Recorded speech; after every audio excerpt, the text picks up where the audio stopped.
Hello, it's me. And it has been a while. I'm not here for any one reason. I'm just here to talk. And what I really wanted to talk about is I wanted to talk about growth. Now, everyone grows. Everyone grows as a person. But depending on who you are, there's a level of authenticity. And I'm on the side of believing authenticity is probably one of the most important things. Being who you actually are. And I'm also under the view that if you're actually authentic, people will call you cringe. It's not because they actually think you're cringe. And in fact, a lot of people, when they see someone being authentic, they'll be drawn to them.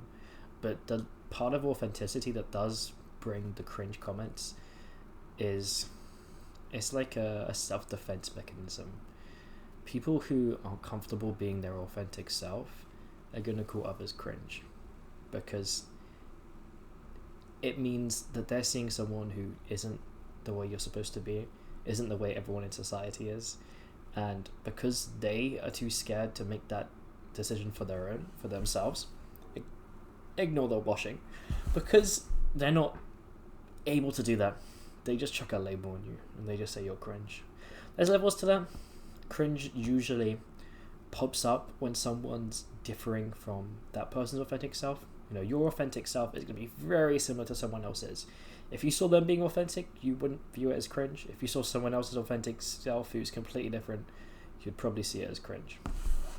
But that's not really the point. Something you notice the second you become your authentic self is when you view others being their authentic self, there's a catch-up period, there's a delay. At first, you still kind of view it as cringe. It's weird. And when people call you cringe, you don't really understand why. But then it evolves, and it goes to a place where you start tripping yourself up after thinking someone's cringe. You'll be like, hang on. They're being themselves, and they're happy with it. And they've changed for the better. And you can tell they light up different. And then you start going, well, maybe I'm being hard on them for viewing it as cringe. And eventually you get to a point where you don't even see it as cringe anymore. You fully understand that they're just being authentic and it's their true self, and that, if you don't have the same affinities, the same interests, and that's fine. You don't have to interact with them. But you no longer see it as something which is like shunned. And that's a very interesting development. And I really do hope everyone kind of follows that, because it's not easy to be authentic, and it's not easy to be that unapologetically, but it changes, because the second you become authentic, doors may close. That's possible, right? Doors are going to close no matter what you do in life. There's always going to be doors that are shut and doors that are open. We can't please everyone, and there's no reason why we should. But you do notice the second you start being authentic, the doors that are opened are probably doors that were already open to you. But it's like you get the fast pass. I don't know if you've ever been to a theme park, but there's always two different paths. There's one where you have to queue for hours and hours, and it's got the huge clock where it tells you the wait time. And there's the other one where it's literally just walking. Like the queue is walking to the end of it. And that is kind of what happens when you're authentic. You get the fast pass to the ride. And what that means is when you're settled in the actual environment which fits your authentic self. So say I authentically absolutely love go-karts, for instance.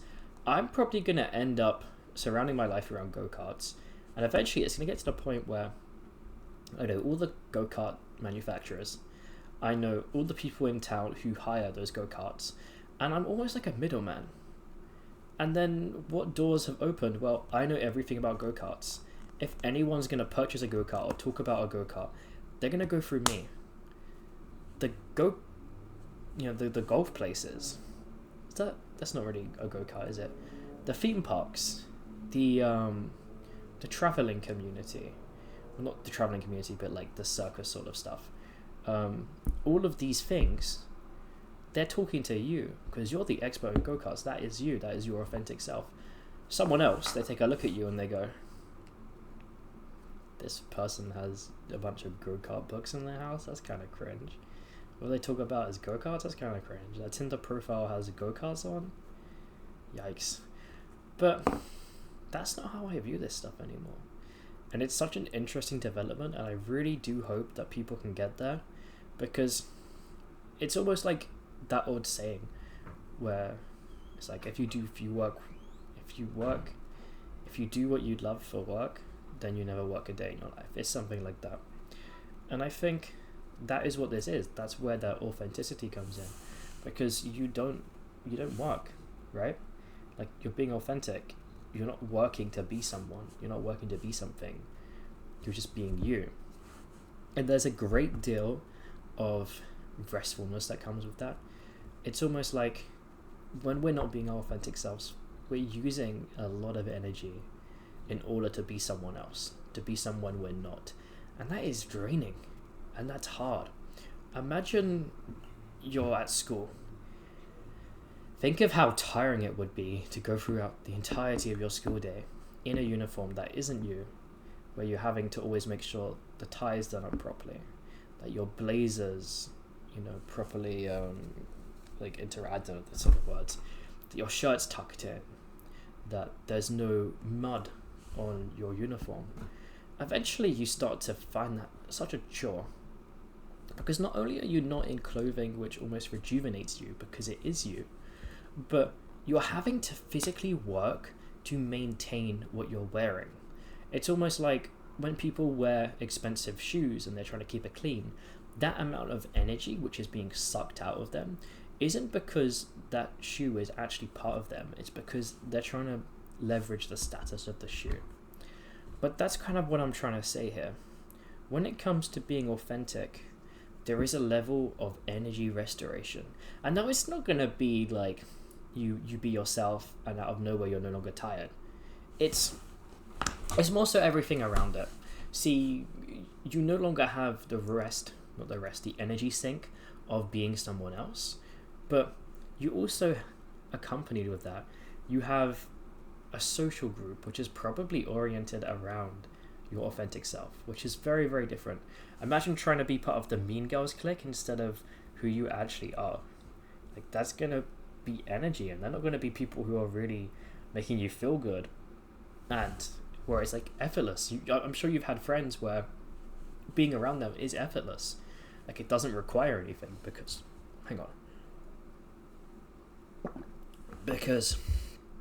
it's just authentic. Let's see if I have any more water. But yes, that's what I'm trying to hope you can find. Now, is it easy to be authentic? No.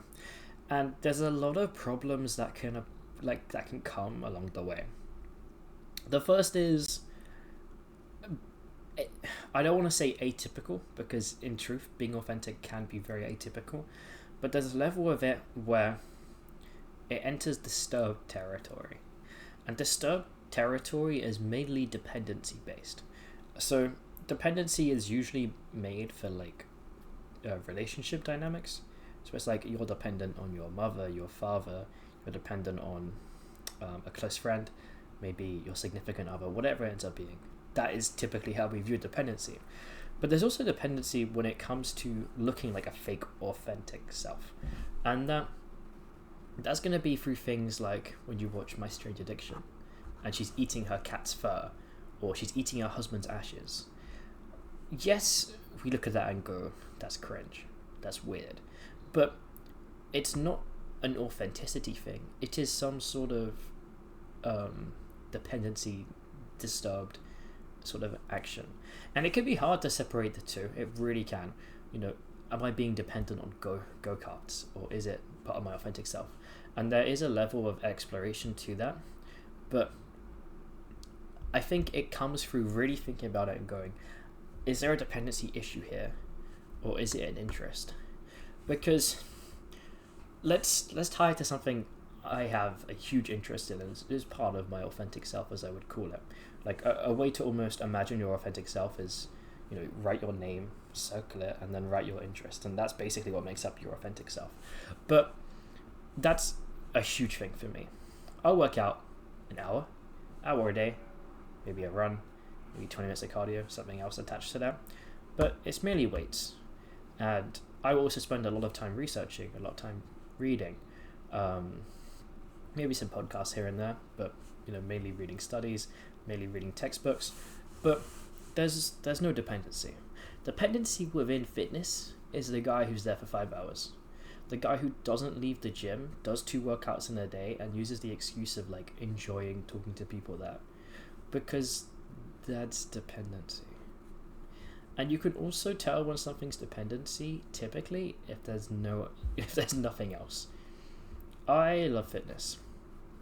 But that's not all there is to me. I also love business. I love entrepreneurship, creating ideas. I love running Google Ads, as weird as that sounds. I have so many other things which make up my authentic self. Even things like the arcade, which I don't even do regularly, but if I go out, I always end up doing. And these go together. It's not just my life is make money and then go to the gym. That's dependency. Even if the gym's only a short thing, that actually is dependency. And so you have to kind of look at it like this. Authenticity requires levels to it. And I don't think you can be your authentic self if you're dependent on something. If everything I do is gym related, where's me? I'm just another TikTok influencer who looks the exact same. And I'm not saying being cookie cutter is part of being inauthentic, but you can imagine how there's definitely a connection there. Now, I'm not saying you can go out there and look at other people and tell if they're authentic or not, because in truth only you can know.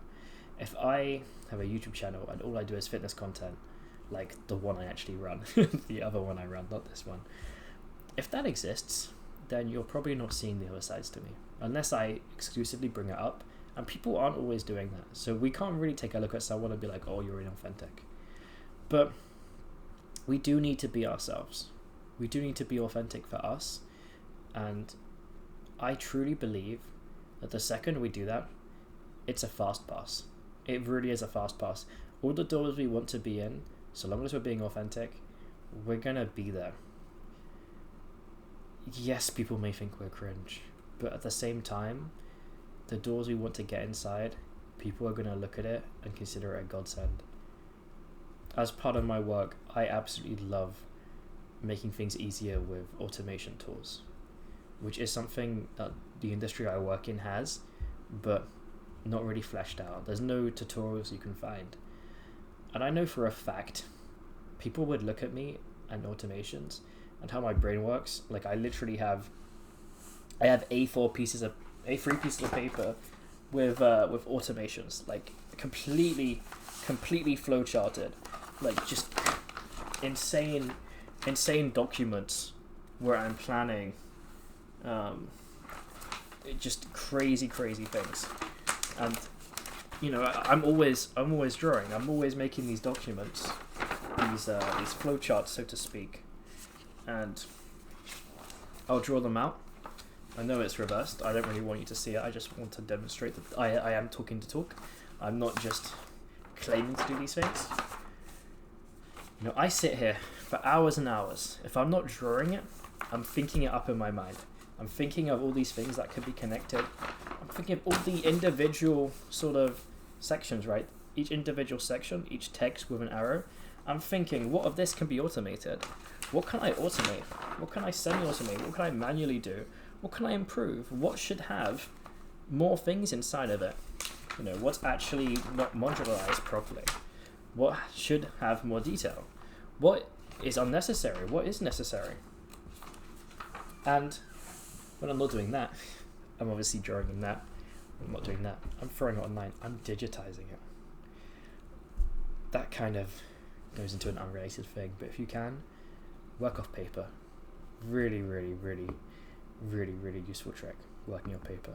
But anyway, that's the end of this. Please be authentic. Please subscribe or leave a comment if you like this sort of random stuff. I know it's not in line with historically what this channel has been, but I'd love to, once a week, once a month, wherever I feel like I have something valuable to share, I'd love to share it. So thank you for watching.